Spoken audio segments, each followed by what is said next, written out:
Le traditionnel débat des chefs en préparation des élections fédérales du 28 avril prochain avait lieu mercredi soir, en fin début de soirée. Il réunissait les chefs des 4 grands partis principaux, soit Marc Carney, Pierre Poilievre, Yves-François Blanchet et Jagmeet Singh. Benjamin, c'était qui le grand vainqueur selon toi? Bon, on a déjà vu plusieurs analyses passer dans les médias, là, mais on n'a pas eu la tienne encore. Bon, moi, j'ai trouvé que c'était un débat d'une platitude consommée. J'ai de la difficulté à y trouver un vainqueur. Plusieurs ont dit que Marc Carney était le vainqueur dans le sens où il n'avait pas perdu. Bon, si c'est ça le seuil pour gagner un débat, peut-être ont-ils raison. Dans tous les cas, technique défensive. Dans tous les cas, c'est vraiment un débat qui est décevant, je trouve, parce qu'il arrive tard dans la campagne. Il y aura donc un impact limité sur le résultat des élections. Et en plus d'arriver tard, il arrive à un moment où on a des informations très limitées sur le programme des différents candidats. Parce qu'après tout, tous les partis principaux ont choisi de déposer leur programme électoral chiffré après les débats, donc seulement une semaine, finalement, après le jour du vote, si bien qu'on a passé environ 2 heures à se faire dire des choses assez insignifiantes et banales. Et puis l'animateur l'a soulevé à plusieurs reprises. Oui, il l'a soulevé à plusieurs reprises. Il a bien fait son travail de souligner le manque de profondeur et de préparation des candidats. C'est pas parce que l'élection arrive seulement 1 an après la précédente. Là. Je veux dire, on est 4 ans passé l'élection de 2021 et pourtant, les partis n'ont pas été capables de proposer un plan chiffré avec des détails conséquents sur la base desquels ils auraient pu délibérer. Si bien que je pense que s'il n'y a pas de vainqueur clair, il y a au moins clairement un perdant, et c'est l'électorat canadien qui n'a pas obtenu, à la suite de ce débat, d'informations suffisantes, je crois, pour prendre une décision davantage éclairée. On n'a même pas vraiment été capable, en fait, de rentrer dans une meilleure connaissance des candidats parce que plusieurs d'entre eux ont une maîtrise insuffisante du français pour nous faire connaître qui ils sont vraiment, pour pouvoir interagir les uns avec les autres d'une manière qui est dynamique et qui montre un aspect de leur personnalité. Et finalement, dans une campagne où on a seulement des programmes très superficiels, bien, si au moins on pouvait avoir une idée de la personnalité des candidats, ça nous aiderait. Mais même ça, finalement, on n'a pas pu l'avoir. Mais certains ont trouvé que la performance de Jagmeet Singh avait été un peu, je dirais, malaisante ou... Oui, bien, Jagmeet Singh a été agressif d'une manière qui était comme en décalage avec le reste des candidats. Bon, évidemment, il s'est aussi beaucoup montré agressif sur des questions qui sont manifestement pas de juridiction fédérale. Donc, il a beaucoup insisté sur des enjeux sur lesquels, en réalité, le nouveau Parti démocrate, même s'il était porté au pouvoir de manière majoritaire, n'aurait pas les moyens d'agir. C'est ce qui augmentait, en un certain sens, le malaise.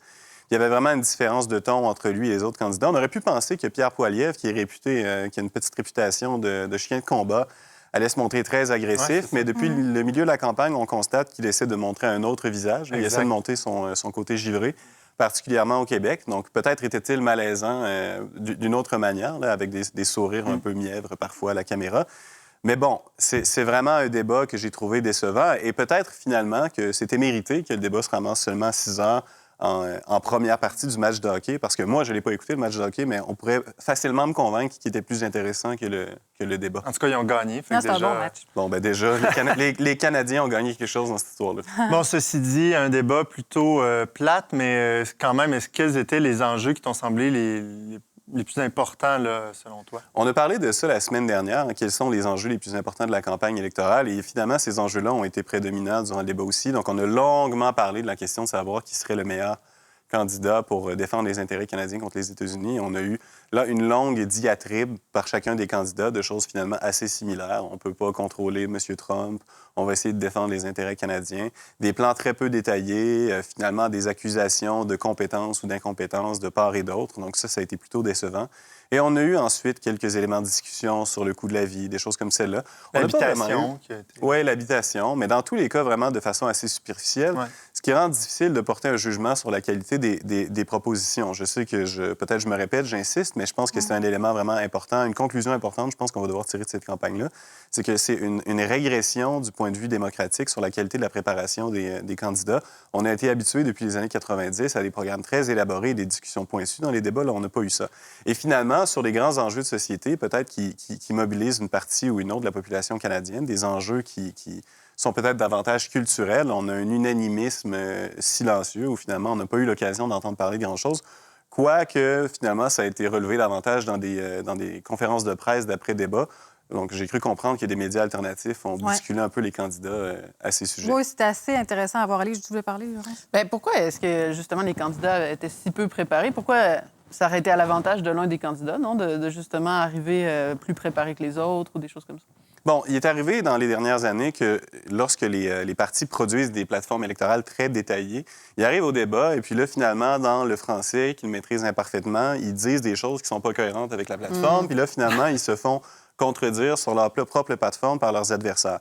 Ça s'est produit lors des dernières élections. Peut-être qu'il y a un peu de crainte, finalement, de se mélanger dans ces menteries ou du moins dans ces colonnes de chiffres. C'est peut-être une explication. Je pense aussi qu'on a une classe politique peut-être moins compétente qu'on l'a eu dans des générations passées.